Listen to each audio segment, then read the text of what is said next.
Geography and environment of the Iroquois people.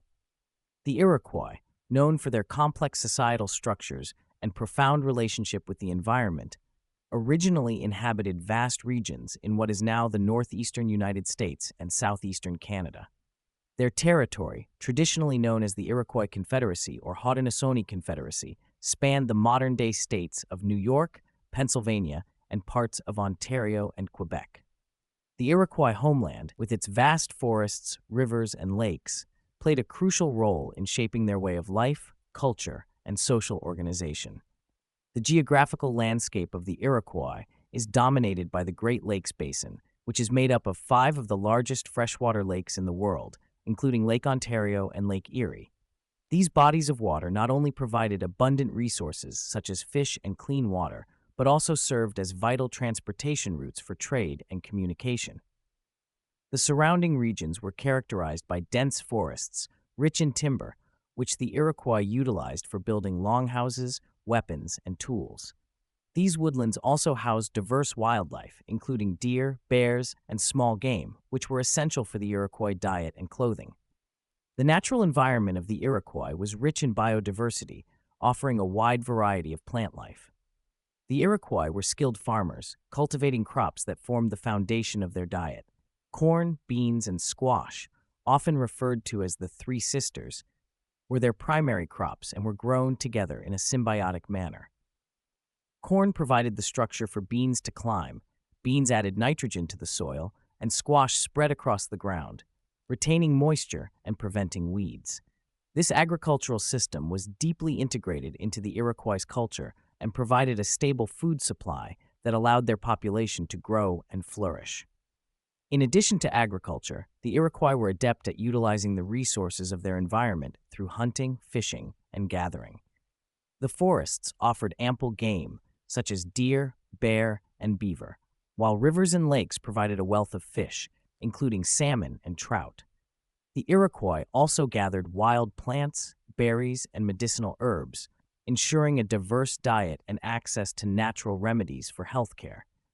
Their deep understanding of the environment enabled them to live sustainably, respecting the balance between nature and their community's needs. The Iroquois were not only dependent on the natural environment for their subsistence, but also for their cultural and spiritual practices. They held a deep reverence for the land and believed that all living beings were interconnected. The Iroquois viewed the earth as a living entity, a provider of sustenance and life. Their spiritual beliefs were centered on maintaining harmony with the natural world, and this was reflected in their governance, which emphasized sustainability and respect for the environment. The geography of the Iroquois homeland also had a significant influence on their social and political organization. The natural landscape, with its rivers and forests, provided natural barriers that helped protect the Iroquois from external threats, allowing their communities to develop in relative isolation. The Iroquois Confederacy, also known as the Haudenosaunee Confederacy, was a sophisticated political entity formed by the union of 5 and later 6 tribes, each of which was independent yet bound together by a common desire for peace and mutual protection. The meaning of Haudenosaunee and the origins of Iroquois. The term Haudenosaunee translates to people of the longhouse in their language, which is derived from the structure of their traditional homes, longhouses that were communal living spaces shared by extended families. The longhouse itself was a symbol of unity and cooperation, reflecting the values of the Iroquois people and their vision of society. Just as a longhouse had multiple compartments for different families, so too did the Iroquois Confederacy have different tribes united under a single roof, working together for the common good. The longhouse was not only a practical dwelling, but also a metaphor for their political system, with the great law of peace as its foundation, guiding their decision-making processes. The word Iroquois has a more complex and debated origin. It is believed to have been derived from a French interpretation of an Algonquin word.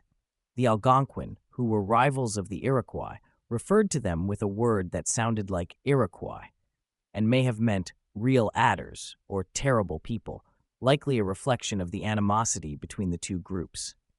The French adopted this term during their early encounters with the Iroquois in the 16th and 17th centuries. Over time, Iroquois became the name by which Europeans referred to the Haudenosaunee Confederacy.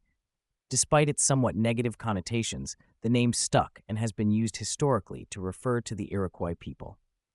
The principal tribes of the Haudenosaunee Confederacy.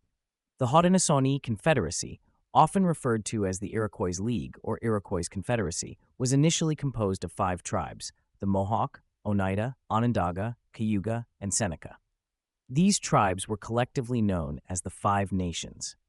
In the early 18th century, the Tuscarora tribe, which had migrated north from the Carolinas, was accepted into the Confederacy, transforming it into the Six Nations. Each of these tribes had its own distinct culture and territory, but they shared common governance through the Great Law of Peace, which outlined the principles of cooperation, consensus, and mutual respect that bound them together. The Mohawk, known as the Keepers of the Eastern Door, the Mohawk tribe was responsible for protecting the eastern boundaries of the Haudenosaunee territory. Their homeland was located in the Mohawk Valley, near present-day New York.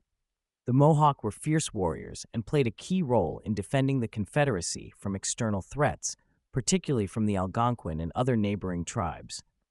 They were also skilled diplomats and traders, maintaining relations with European colonists, including the Dutch and later the British. The Oneida. The Oneida were known as the People of the Standing Stone and were situated to the west of the Mohawk. Their territory extended through central New York, near the present-day city of Oneida. The Oneida were deeply involved in the agricultural practices of the Confederacy, contributing to the collective well-being through their farming expertise. They also played a vital role in the Revolutionary War, siding with the American colonists against the British, a decision that had lasting impacts on their future. The Onondaga. The Onondaga were considered the keepers of the central fire and were the spiritual and political heart of the Haudenosaunee Confederacy. The Great Council of the Confederacy, where important decisions were made, was held in the Onondaga Territory near modern-day Syracuse, New York. The Onondaga provided the spiritual leadership for the Confederacy and were responsible for preserving the oral traditions and history of the Haudenosaunee people.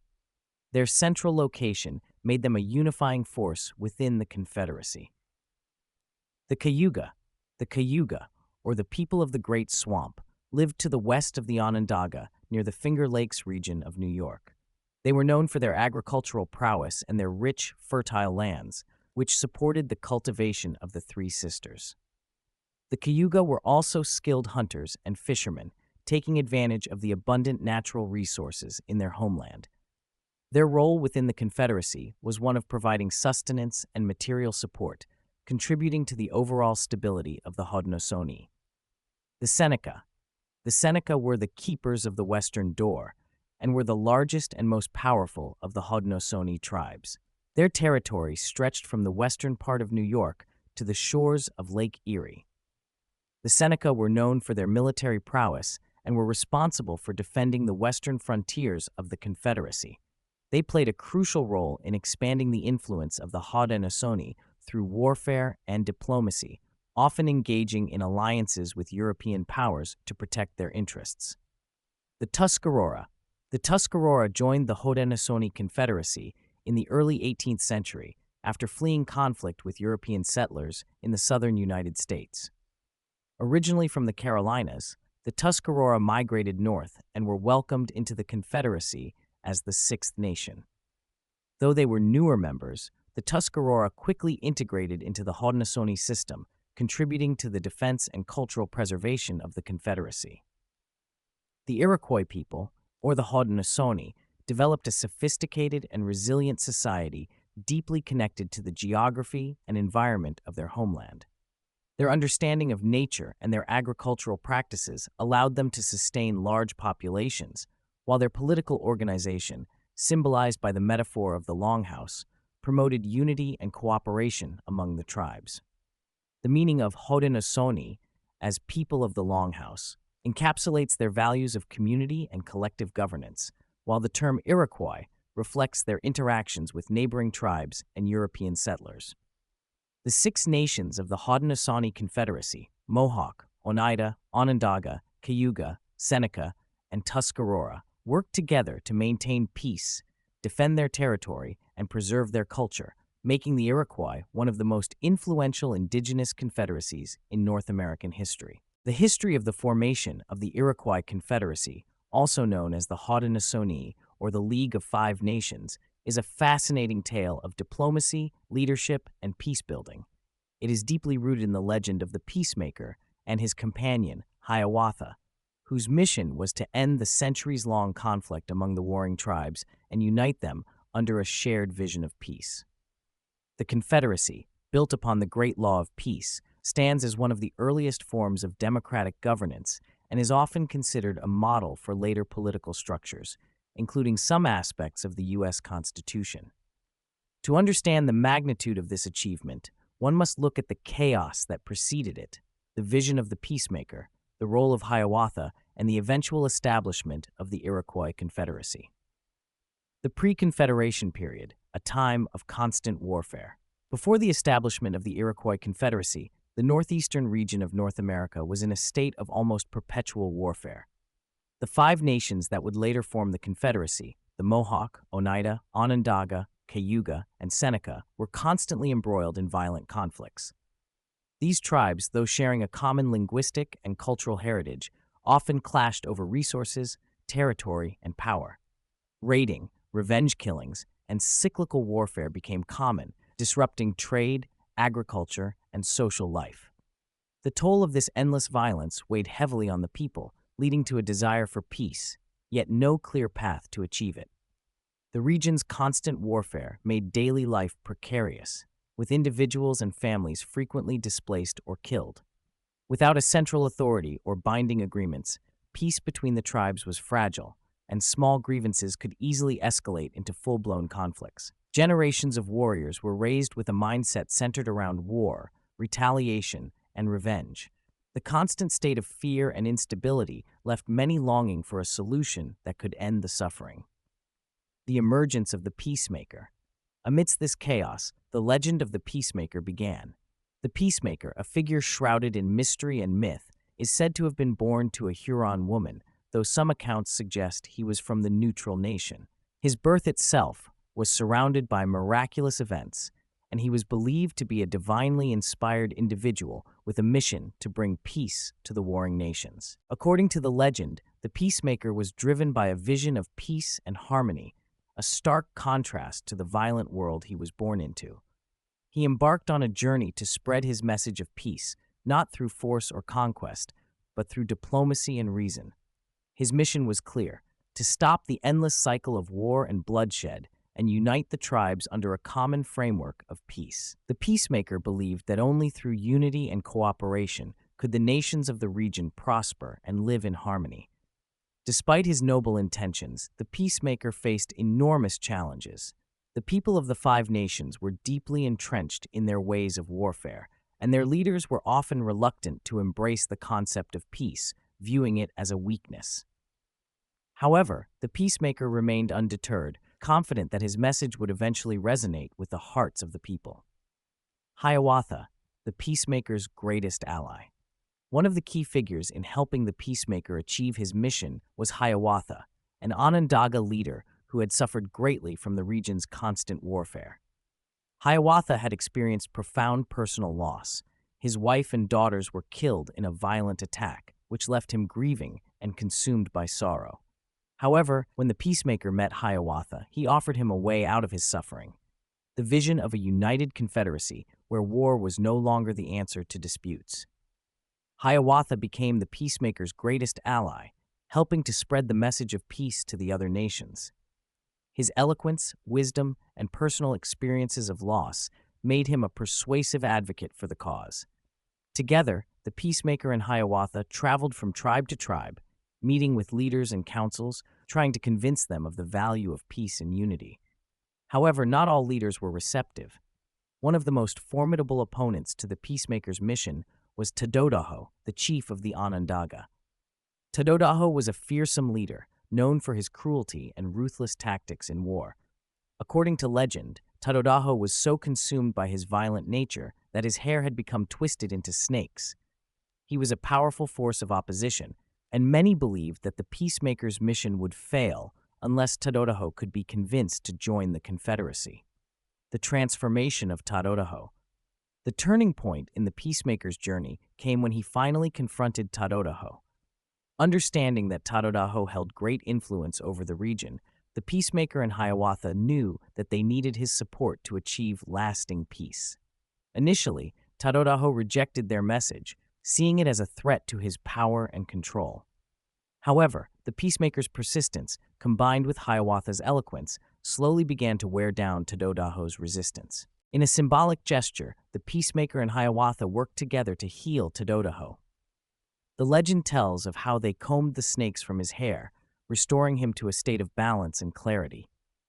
This act of healing was not just physical but spiritual, representing the transformative power of peace.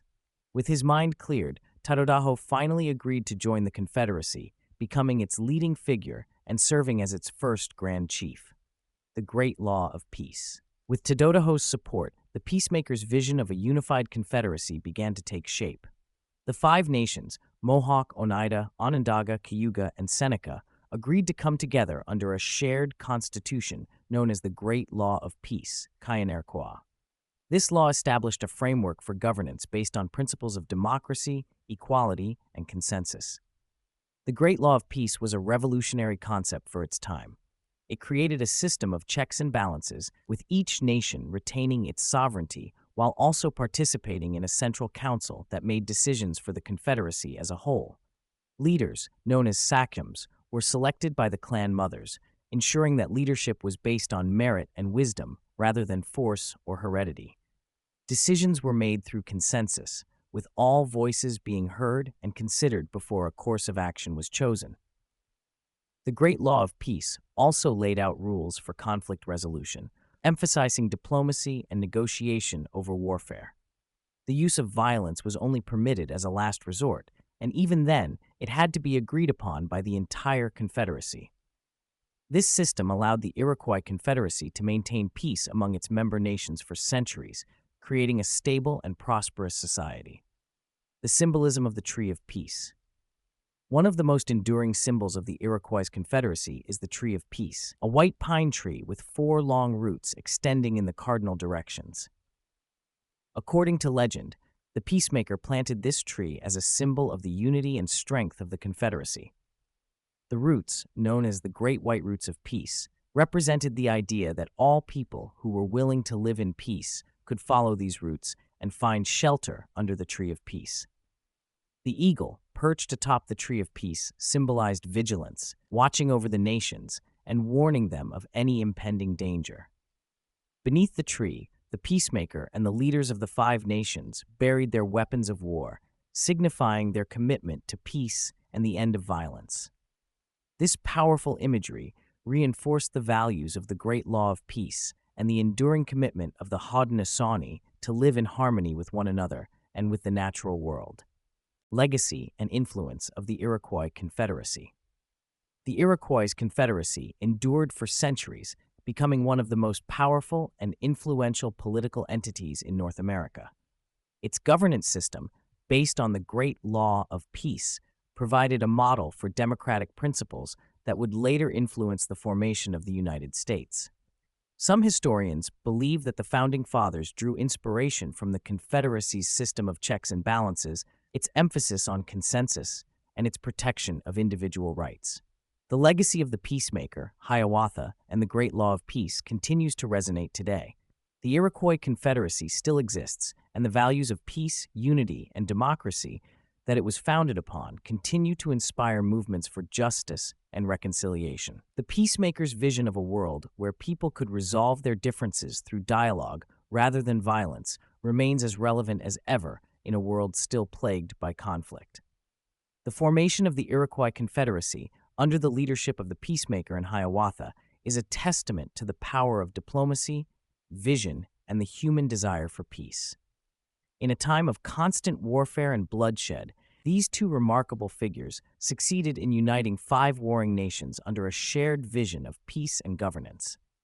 Through the Great Law of Peace, they created a political system that valued equality, consensus, and the rule of law, principles that have had a lasting impact on the world. The Iroquois Confederacy remains a powerful example of how peace can be achieved through unity and cooperation, even in the face of seemingly insurmountable odds. Matriarchy in Iroquois society, the central role of women in political and social decision-making. The Iroquois, also known as the Haudenosaunee or the Six Nations, are one of the most well-known Native American groups that practiced a form of matriarchy. Matriarchy, in the context of Iroquois society, involved women holding significant power and influence over political, social, and economic matters. This matriarchal structure was not an inversion of patriarchy, but rather a unique system where women and men had distinct roles, and women, especially, were seen as the keepers of the earth and key decision-makers. In this society, women wielded authority in determining vital aspects of life, from family and clan decisions to larger societal and political governance. Women's role in political and social decision-making. In the Iroquois Confederacy, a political alliance of 6 tribes, Mohawk, Oneida, Onondaga, Cayuga, Seneca, and Tuscarora, women played a fundamental role in political decision-making. The clans, which were matrilineal, were led by clan mothers. These women held the power to appoint and, if necessary, remove male leaders, known as sachems. Sachems were the political figures responsible for representing their respective clans at the Grand Council, which governed the entire Iroquois Confederacy. However, their appointment was at the discretion of the clan mothers, making women central to political leadership. The women of the Iroquois society did not just appoint the leaders, they were also involved in broader political discussions and decisions. The Iroquois practiced consensus-based governance, meaning that decisions, whether they pertained to war, peace, or internal disputes, were made collectively after discussion among the people. Women were not only the key participants in discussions within their clan councils, but also influenced decisions on whether the Confederacy should go to war or maintain peace. If a decision about war was on the table, it was the women, especially the clan mothers, who would have the final say. This power held by women in the political sphere reflects the high level of respect and authority they were accorded. Their influence was not seen as oppositional to the men's roles, but complementary. While men might represent the tribe in warfare or external affairs, it was often the women who shaped the moral and political decisions that guided the community's actions. Furthermore, the political decision-making processes of the Iroquois also exemplified a deep understanding of balance and equity between genders. Women's voices were not marginalized. Rather, they were considered essential to the well-being and stability of the community. This dynamic set the Iroquois apart from the patriarchal systems that dominated many other societies, both in Native American groups and European colonists at the time. The matrilineal nature of Iroquois society. The Iroquois practiced a matrilineal system, meaning that lineage, inheritance, and clan membership were passed down through the female line. The matrilineal nature of their society ensured that women were at the center of the family unit and the broader clan structure. Children belonged to their mother's clan, and it was through her lineage that property and status were inherited. Men, upon marriage, would move into their wife's longhouse, and any children born would be part of the wife's clan. This structure gave women substantial authority over family and economic matters. Since property, including land and the longhouses, was passed down through the female line, women were the custodians of the community's assets. Women's control over property meant that they could ensure the well-being of their families and the larger clan community. As the heads of the family, women oversaw the distribution of resources, including food, and played a central role in the survival of the community. The matrilineal system also served as a safeguard for women's autonomy. In Iroquois society, marriage did not create the dependency typically seen in patriarchal societies. A woman retained her place in her clan, her ownership of property, and her influence regardless of her marital status. If a marriage dissolved, a woman would remain within her longhouse, and the husband would return to his mother's clan, thereby protecting the woman's rights and ensuring her central role in the family's lineage and inheritance. Extended families and social structure. The extended family was the foundation of Iroquois society, and its structure reflected the matriarchal and matrilineal organization of the culture. The Iroquois lived in longhouses, large communal homes that were typically occupied by multiple generations of an extended family. Each longhouse was usually headed by a senior woman, often a clan mother, who had considerable authority over the household. In these longhouses, mothers, daughters, granddaughters, and other female relatives lived together, along with their husbands and children. Men married into these households and were responsible for tasks such as hunting, trade, and external defense. The women, on the other hand, were responsible for farming, gathering, and managing the household's food supplies, which made them the primary providers of sustenance. This arrangement gave women control over food distribution, further reinforcing their economic power within the community. The clan system was the basic social unit of Iroquois society, and it was composed of multiple extended families. Each clan was headed by a clan mother, a woman who held a prestigious position within the tribe. The clan mother was responsible for the overall welfare of her clan, and her leadership extended into political matters, as she had the authority to select and advise the male sachems who represented her clan in the broader political sphere of the Confederacy. This organizational structure ensured that the extended family and the clan operated as tightly knit units, with women holding positions of authority in both the domestic and political spheres.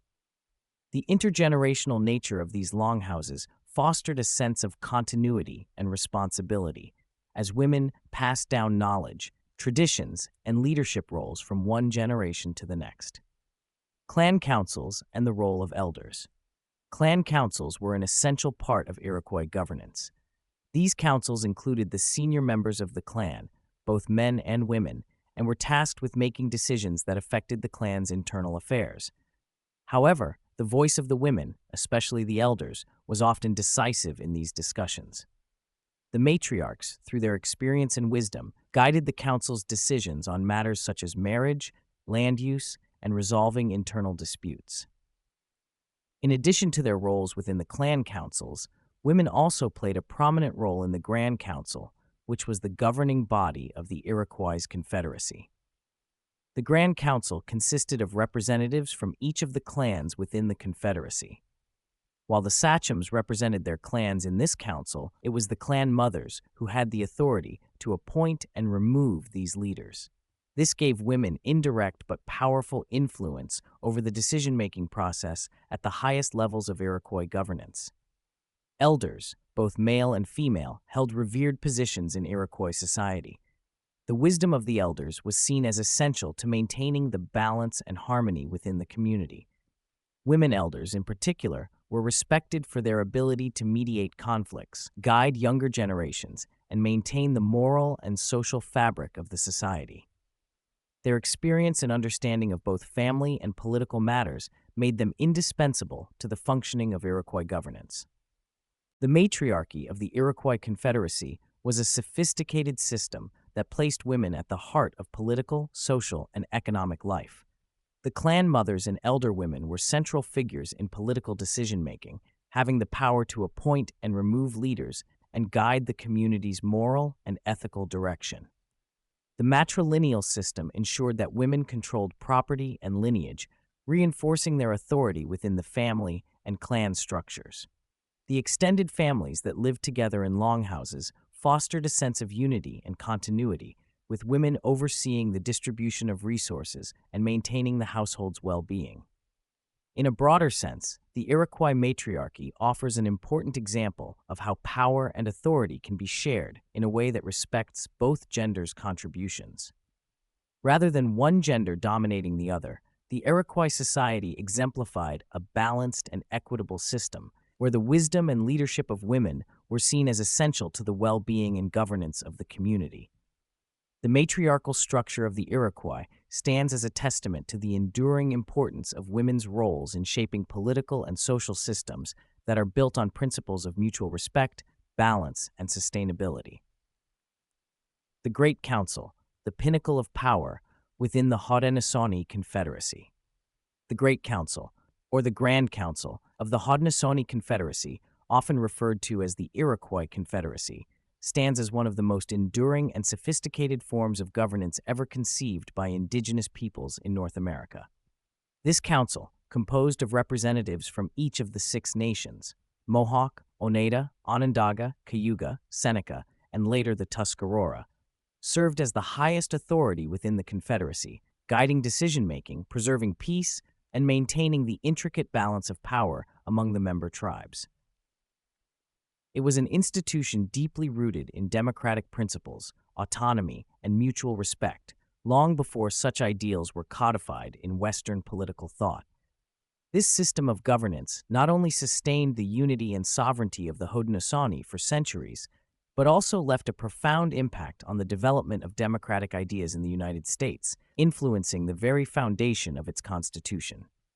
Composition of the Great Council. At the heart of the Haudenosaunee Confederacy's governance was the Great Council, a body of 50 sachems, or peace chiefs, known as the Hoyana, who were selected from the various clans within each tribe. Each of the 6 nations was allocated a specific number of representatives, reflecting the balance of power among them.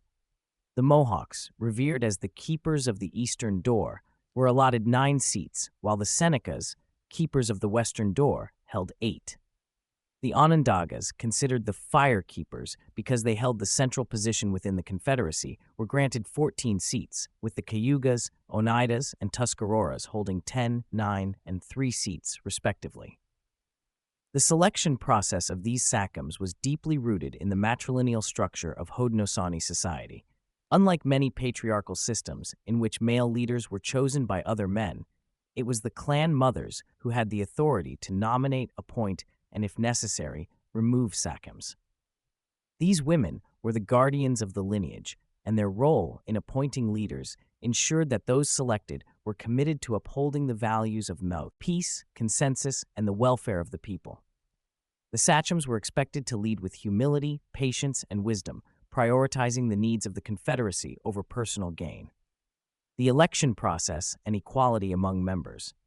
The election of sachems within the Haudenosaunee was a multi-step process that embodied the principles of democracy and equality. After a clan mother nominated a candidate, the choice would undergo a period of deliberation and consensus building among the people of that clan.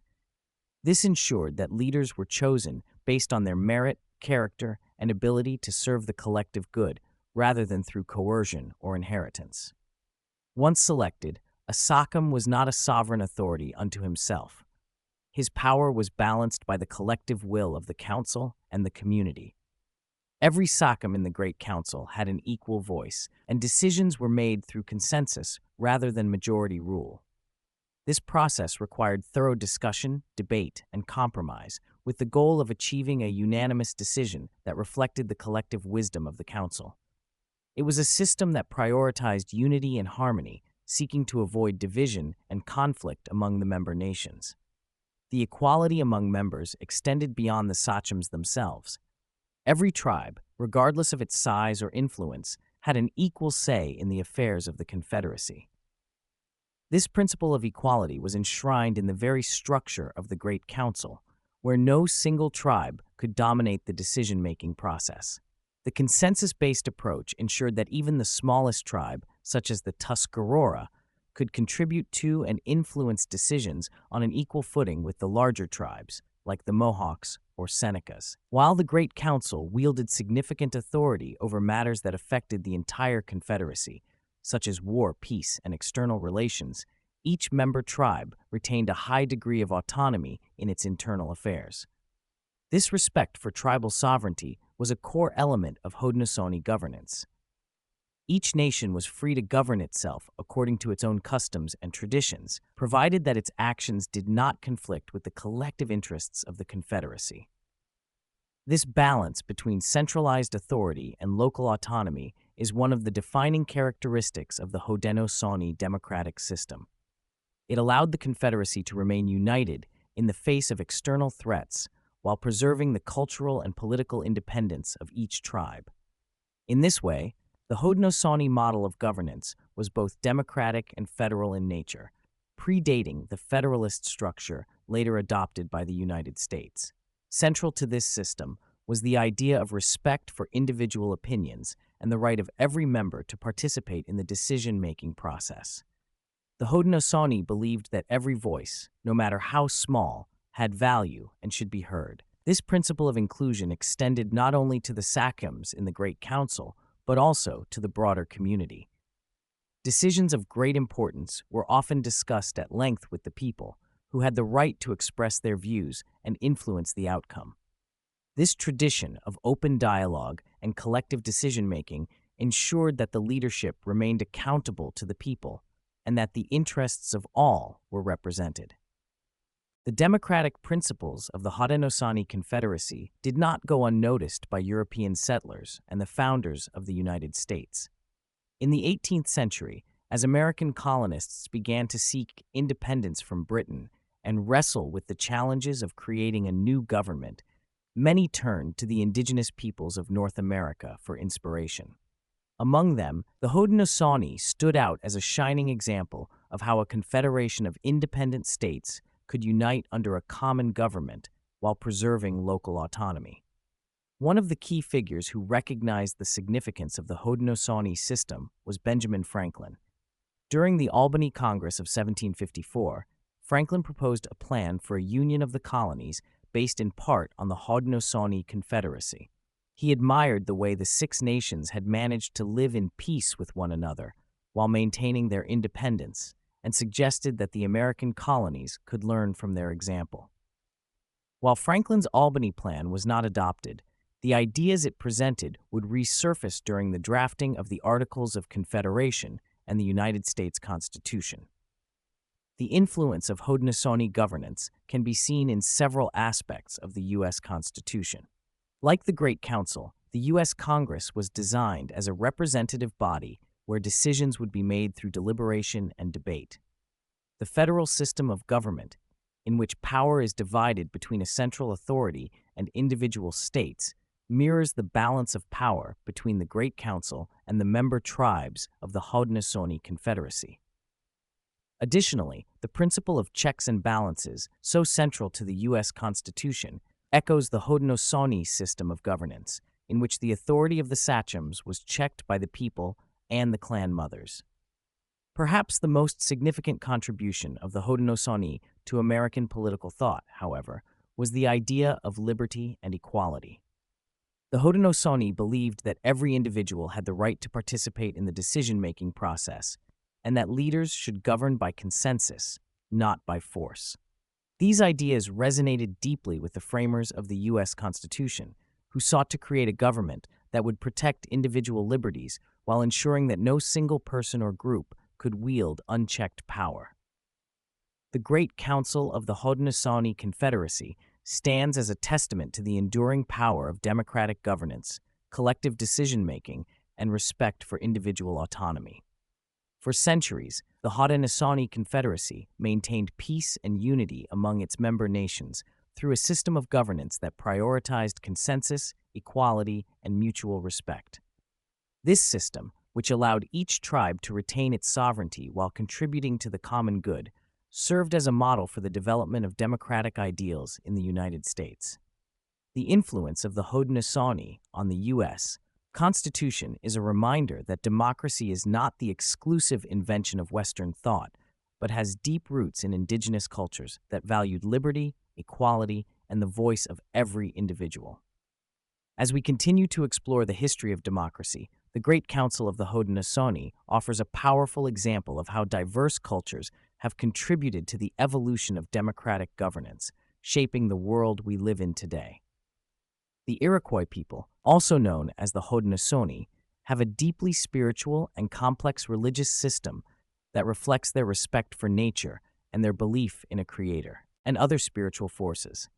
This system is built upon a foundation of harmony between human beings and the natural world, where every aspect of life is interconnected.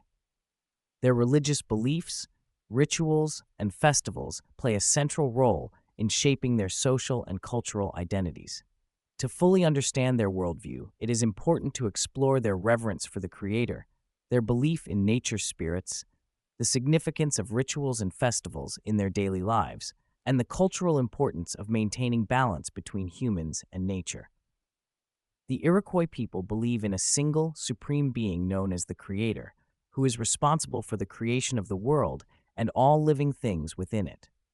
The Creator, in their belief system, is both distant and immanent, overseeing the natural world, but also present in the everyday lives of the Haudenosaunee. The Creator is not depicted in a specific physical form, but is rather considered a force of life that connects all things. In addition to the Creator, the Iroquois believe in a variety of nature spirits and deities that govern different aspects of the natural world. These spirits are often linked to the elements, earth, water, air, and fire, and are seen as powerful forces that can affect both the physical and spiritual realms. For instance, thunderers, also known as the keepers of the skies, are powerful beings who control the weather and bring rain to nourish the crops. Sky Woman, an important figure in Iroquois' creation stories, fell from the sky and gave birth to life on earth, symbolizing the union of the heavens and the earth. Each aspect of the natural world, whether it is the sun, moon, trees, or animals, is believed to possess its own spirit. These spirits are not worshipped in isolation, but are acknowledged and respected as part of the broader system of life that the Creator has set in motion. The Iroquois see themselves as stewards of the natural world, and their religious practices reflect this sense of duty and respect toward all living things. Rituals and festivals are essential elements of the Iroquois religious and cultural life. These ceremonies are held to honor the Creator, nature spirits, and the cycles of life. They are also opportunities for the community to come together, strengthen their social bonds, and express gratitude for the abundance of the natural world. One of the most important ceremonies in the Iroquois religious calendar is the Thanksgiving Address, also known as the words that come before all else. This ritual is performed at the start of every gathering, whether it is a council meeting, a social event, or a religious ceremony. During the address, the speaker expresses thanks to the Creator and all elements of nature, including the earth, water, plants, animals, and the sky. This practice reflects the Iroquois belief in the interconnectedness of all life and their deep gratitude for the gifts of the natural world. In addition to the Thanksgiving address, the Iroquois celebrate several key festivals throughout the year, many of which are tied to the agricultural cycle. The midwinter ceremony, which takes place in January or February, marks the start of the Iroquois New Year and is one of the most significant religious events. This festival involves a series of rituals, including the dream sharing ceremony, where individuals recount their dreams, believed to carry messages from the Creator or nature spirits. The midwinter ceremony also includes the burning of sacred tobacco, which is offered to the Creator as a form of prayer. Another important festival is the Green Corn Festival, held in late summer to celebrate the ripening of the corn, one of the Iroquois' staple crops. Corn, along with beans and squash, forms the Three Sisters, a trio of crops that holds special significance in Iroquois culture. During the Green Corn Festival, the community gives thanks for the harvest and prays for continued abundance in the coming year. The festival includes feasting, dancing, and the retelling of traditional stories, all of which reinforce the Iroquois values of gratitude, harmony, and respect for the natural world. The Strawberry Festival is another key event, celebrating the first fruits of the season and the renewal of life after winter. Strawberries hold a sacred place in Iroquois culture, symbolizing health, renewal, and the connection between the earth and the sky. The festival is an opportunity to give thanks for the Creator's gifts and to strengthen the bond between the community and the natural world. In Iroquois culture, the land and natural environment are not just resources to be exploited, but are revered as sacred entities that sustain life. The Haudenosaunee view the earth as their mother, a living being that provides for their needs and deserves respect and protection. This belief is embodied in their concept of Gananyak, or the Great Law of Peace, which emphasizes the importance of living in harmony with nature and with one another. The Iroquois belief in the sacred circle teaches that all living beings, whether human, animal, plant, or spirit, are connected in a continuous cycle of life. This cycle must be respected and maintained for the health and well-being of all. Disturbing the balance between humans and nature can lead to negative consequences, not just for the environment, but for the community as a whole. As such, the Haudenosaunee take great care to preserve their natural surroundings and to ensure that their actions do not upset the delicate balance of life. This reverence for the natural world is also reflected in the Iroquois practice of land stewardship. Rather than seeing the land as something to be owned or controlled, they view themselves as caretakers of the earth. They believe that the land should be preserved for future generations, and they make decisions with the long-term health of the environment in mind. This perspective is closely tied to the seventh generation principle, which teaches that any decision made today should take into account its impact on the next 7 generations. The Iroquois also honor the natural world through their art, stories, and songs, many of which depict animals, plants, and natural forces as spiritual beings. These cultural expressions serve as reminders of the deep connection between humans and nature and the need to maintain balance in all things. For example, the Tree of Peace is a powerful symbol in Iroquois culture, representing not only the unity of the Iroquois Confederacy, but also the harmony between humans and the earth. The planting of the Tree of Peace is a ceremonial act that reinforces the Haudenosaunee commitment to peace, cooperation, and environmental stewardship. The balance between humans and nature. At the heart of the Iroquois religious and cultural system is the belief in the need for balance between humans and nature. The Haudenosaunee see themselves as an integral part of the natural world, not as its masters. They believe that all living things have their place in the world, and that humans have a responsibility to ensure that they do not disrupt the natural order.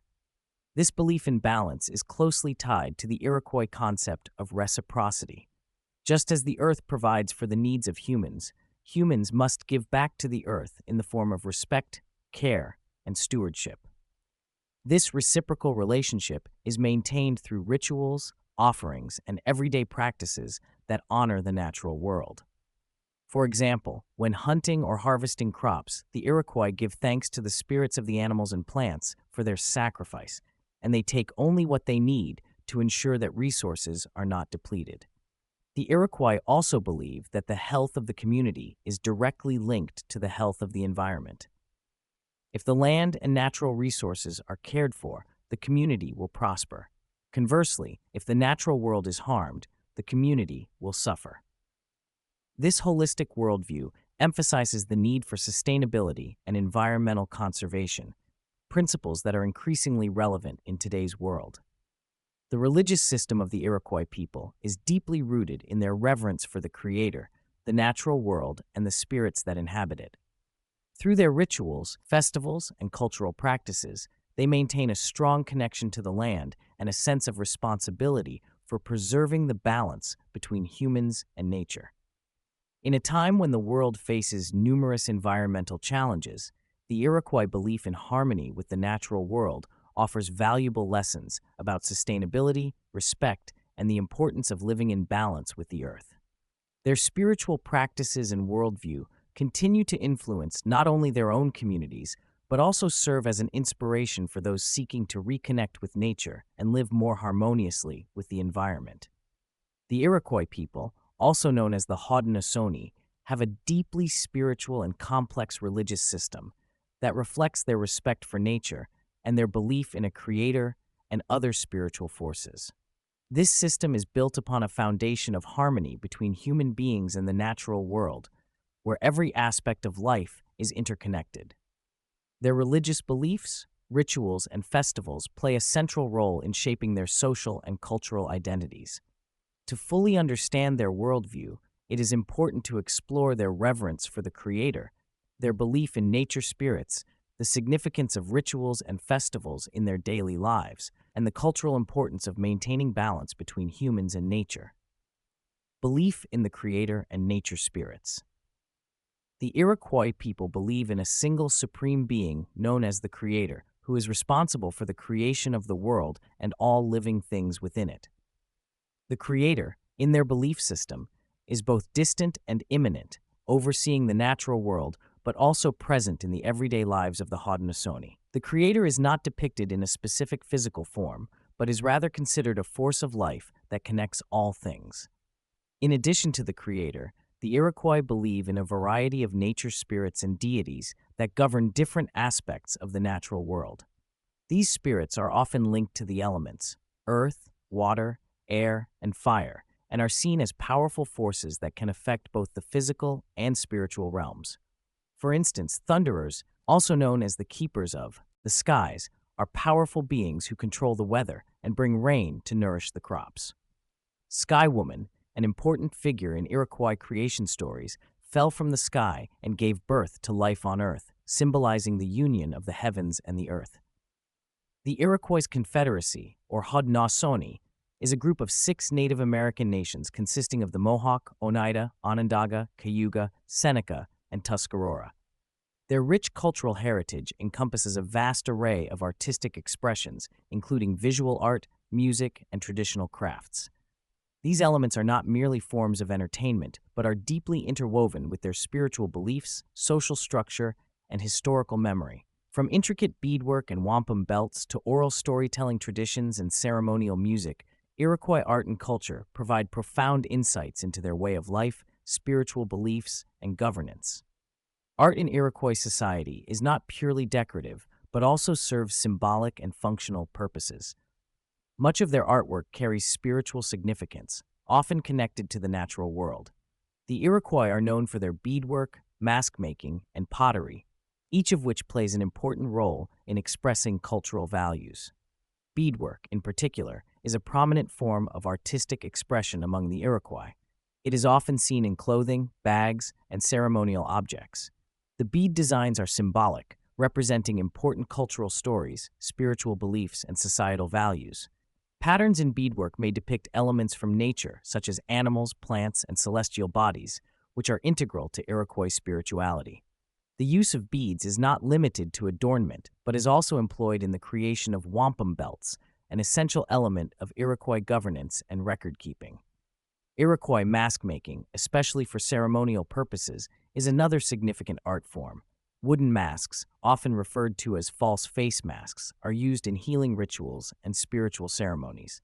These masks are carved from trees and painted to represent powerful spirits that can heal illnesses or ward off evil. The creation of these masks is a sacred task, governed by strict spiritual protocols, and only members of the Iroquois False Face Society are permitted to make or wear them. Wampum belts hold a crucial place in Iroquois culture, both as artistic objects and as historical records.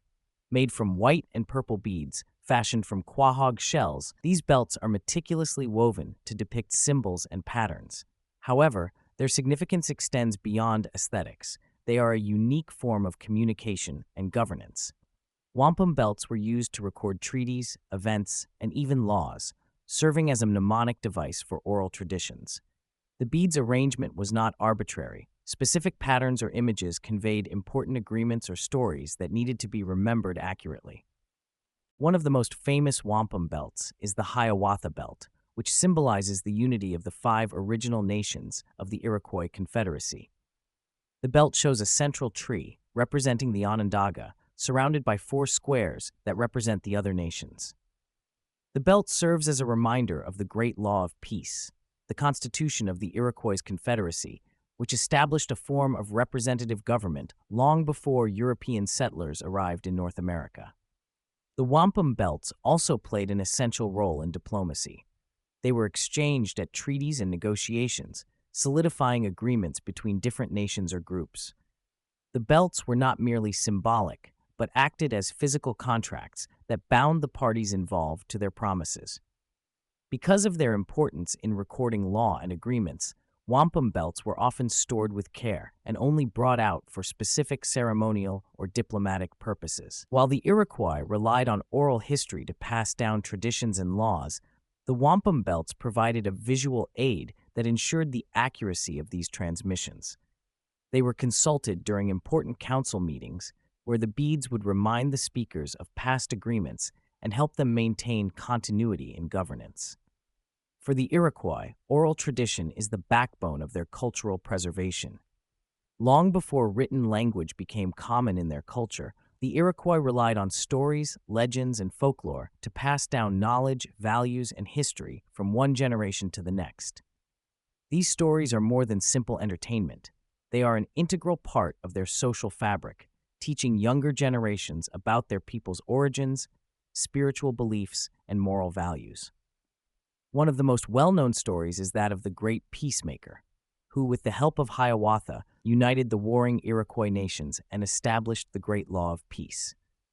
This story is not just a historical account, but a spiritual and moral guide, teaching the values of peace, unity, and respect for others. The story has been passed down through generations, helping to maintain the Iroquois Confederacy's commitment to peace and mutual governance. Another significant aspect of Iroquois' oral tradition is its use in the preservation of environmental knowledge. Many of their stories are centered on the natural world, often involving animals, plants, and celestial bodies. These stories teach important lessons about how to live in harmony with nature, stressing the interconnectedness of all living things. The Three Sisters story, for instance, explains the symbiotic relationship between corn, beans, and squash, three crops that are planted together because they support each other's growth. This story not only passes down agricultural knowledge, but also emphasizes the importance of cooperation and mutual support in human relationships. In addition to these moral and environmental lessons, Iroquois folklore often serves to explain the origins of the world and the people within it. The Sky Woman story, which tells how the world was created on the back of a turtle, is one of the most well-known Iroquois creation myths. This story is more than just an origin tale. It reflects the Iroquois' belief in the sacredness of the earth and their responsibility to care for it. Music and dance are vital components of Iroquois culture, playing roles in both ceremonial and social contexts. Songs and dances are performed at various ceremonies, such as weddings, funerals, and seasonal festivals. The Iroquois believe that music has the power to communicate with the spirit world, and many of their songs are prayers of invocations to the spirits for guidance, protection, or healing. Iroquois' music is characterized by the use of instruments such as drums, rattles, and flutes. The drum, in particular, holds great spiritual significance. It is believed to represent the heartbeat of Mother Earth, and its rhythm helps connect the Iroquois with the natural world and the spirit realm. Rattles, often made from turtle shells or gourds, are used to accompany songs and dances. The sound of the rattle is thought to carry prayers to the spirits, making it a crucial instrument in spiritual ceremonies. One of the most important ceremonial dances is the green corn dance, held in late summer to give thanks for the harvest. This dance, along with the songs that accompany it, is a form of prayer to the Creator, thanking Him for the gift of food and asking for continued blessings. The green corn dance is also a time for social bonding as community members come together to celebrate the harvest and reaffirm their connections to one another. Music and dance are not only for ceremonial purposes, but also play a significant role in Iroquois social life. Social dances, such as the smoke dance, are performed at community gatherings and festivals. These dances are an opportunity for people to come together, share joy, and celebrate their cultural heritage. The smoke dance, in particular, is known for its fast tempo and energetic movements, and it is often performed in competitions where dancers show off their skill and agility. Today, many Iroquois artists and musicians continue to practice traditional art forms while also incorporating modern elements into their work. Contemporary beadwork artists, for example, may use traditional techniques and patterns, but apply them to new materials or in innovative designs. Similarly, modern Iroquois musicians often blend traditional songs and instruments with contemporary genres such as folk, rock, and hip-hop, creating a fusion that reflects their dual heritage. Crafts such as pottery, basket weaving, and wood carving remain important in Iroquois culture, both as a means of preserving traditional knowledge and as a source of economic livelihood. Many Iroquois artists sell their work to collectors and tourists, providing a way for them to share their culture with the outside world while also supporting their communities.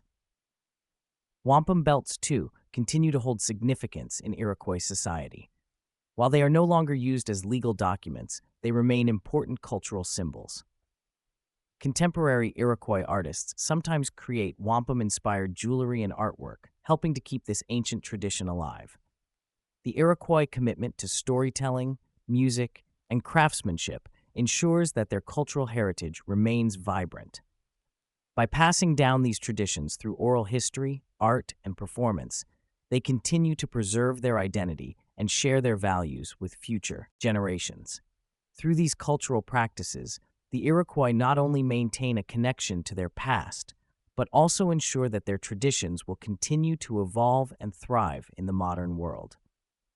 The significance of the Haudenosaunee Confederacy in the history and culture of the northeastern United States and southern Canada.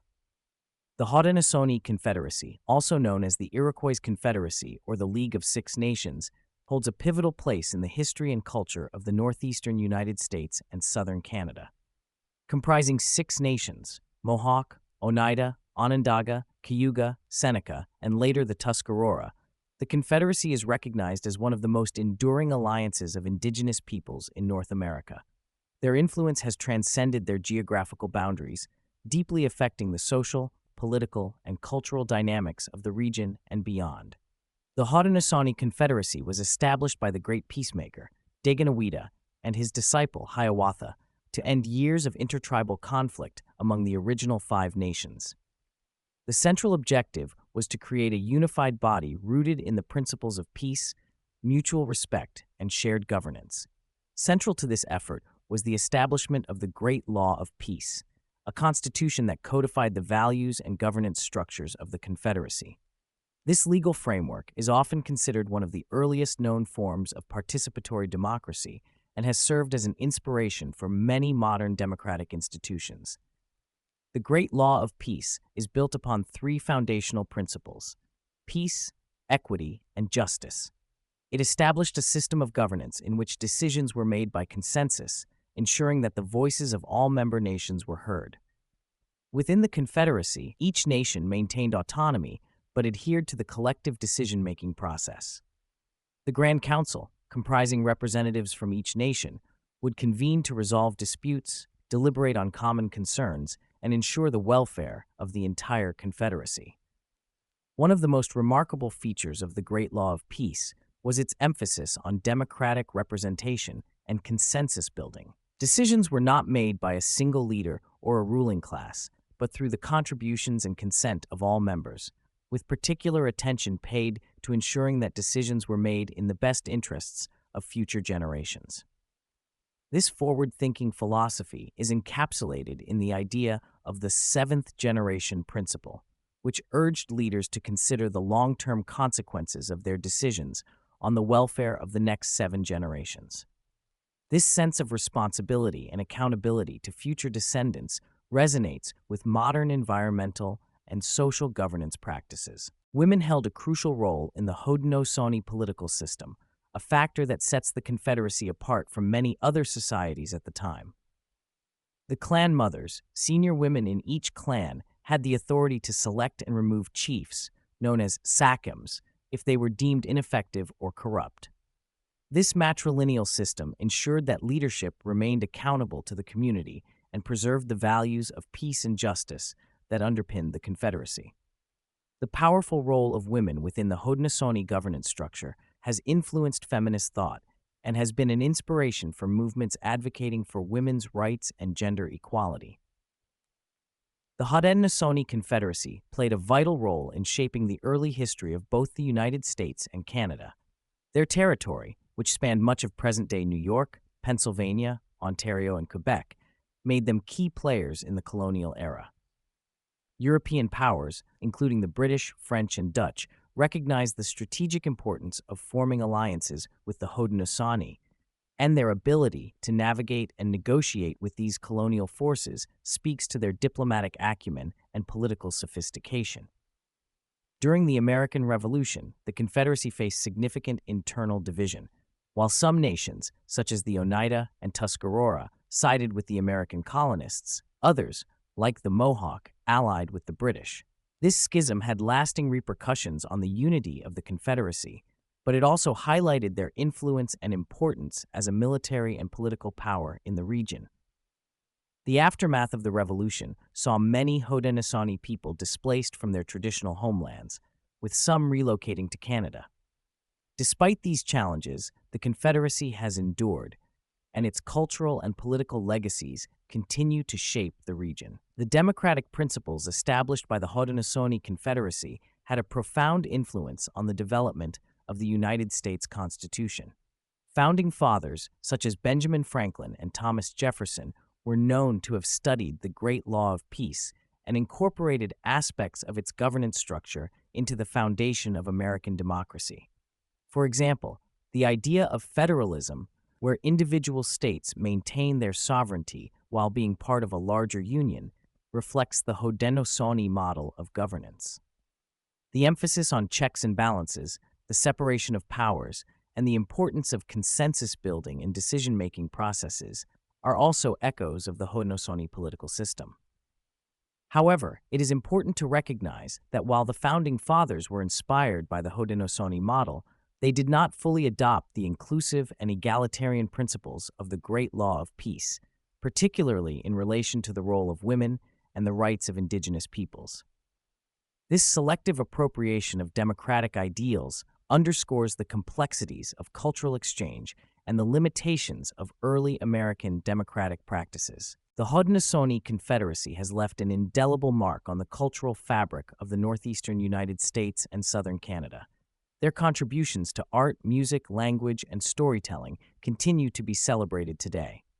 Oral traditions passed down through generations remain a vital part of Haudenosaunee culture, preserving the history, values, and spiritual beliefs of their people. The Confederacy's wampum belts, which serve both as records of treaties and as symbols of unity, are iconic representations of their rich cultural heritage. Efforts to preserve the Haudenosaunee language, particularly the Mohawk, Onondaga, and Cayuga languages, have gained momentum in recent decades, with community-led initiatives working to revitalize these languages among younger generations. Language is seen as a key component of cultural identity, and the preservation of the Haudenosaunee languages is central to maintaining the connection between past and present. The Confederacy's commitment to the protection of the natural environment also continues to resonate with contemporary environmental movements.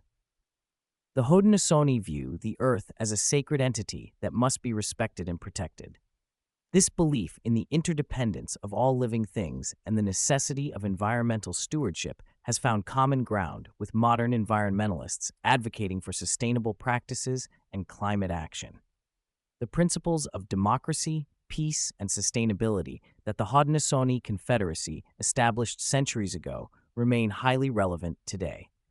In an era where global challenges such as political polarization, social inequality, and environmental degradation dominate public discourse, the wisdom embedded in the Great Law of Peace offers valuable insights.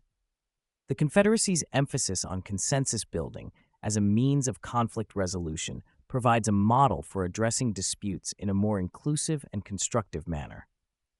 At a time when democratic institutions worldwide are under strain, the Haudenosaunee example of shared governance and collective decision-making serves as a reminder of the importance of dialogue, mutual respect, and cooperation. Furthermore, the Confederacy's holistic view of the relationship between humans and the natural world is increasingly recognized as crucial for addressing the global climate crisis. The Haudenosaunee belief in taking into account the well-being of future generations aligns with the growing emphasis on sustainability in policymaking and the efforts to create a more equitable and just world for future generations. The Haudenosaunee Confederacy is a testament to the enduring power of unity, peace, and democracy. Its influence on the history and culture of the northeastern United States and southern Canada cannot be overstated, nor can its contributions to modern governance and democratic thought. As we reflect on the legacy of the Haudenosaunee, it becomes clear that the principles they championed, consensus, justice, respect for future generations, and the stewardship of the natural world, continue to offer valuable lessons for contemporary society. The Great Law of Peace remains not only a symbol of the Haudenosaunee strength and resilience, but also a guide for building a more harmonious and sustainable world.